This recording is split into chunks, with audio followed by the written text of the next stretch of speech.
Hi everybody, I'm coming on today to talk a little bit about using the GHD or the Glute Ham Developer.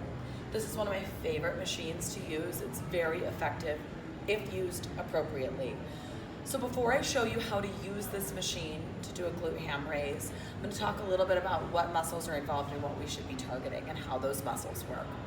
So as the name states, glutes and hamstrings are involved in using this machine, but we're also going to get some calf activation.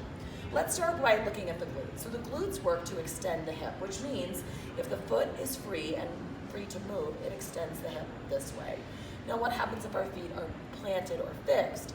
It's going to extend the hip. So here we have a flexed hip, glutes fire to extend the hip. Same thing with hamstrings. So they extend the hip in this way, or they also extend from this way. Hamstrings also cross the knee though, so they work to flex the knee. Now calves also do the same thing. Calves work by flexing the knee. So those are the movements that we're going to be getting. We're going to be maintaining an extended hip. So we're not coming from flexion into extension, but we're keeping our hips extended and then flexing at the knee. So we're going to get glutes, we're going to get hamstrings, and we're going to get calves.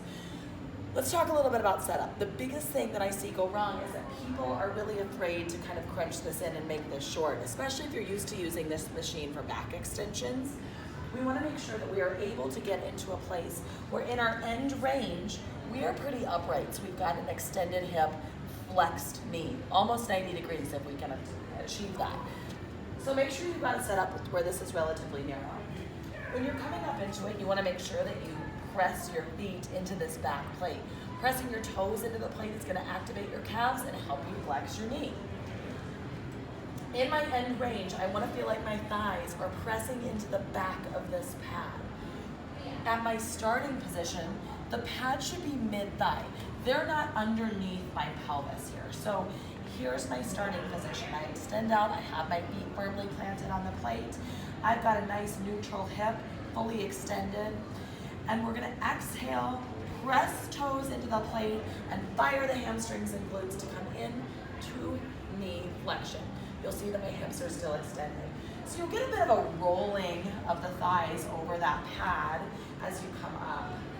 So extending out, you'll notice that I'm not coming into hip flexion or spinal flexion, and I'm certainly not extending my back to get here. So my back is really staying out of this. This is really focused on the hip girdle through the whole range of motion. This can be uncomfortable in the front of your thighs at first.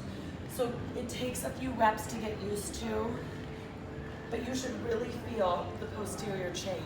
Posterior chain meaning glutes, hamstrings, calves. So if you want to really hit those posterior muscles, this is a great exercise to do it.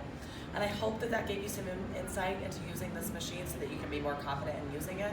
Of course, if you have access to a coach, make sure that they look at your setup. Sometimes things feel like they're set up appropriately, but to an expert eye, they could use some fine tuning.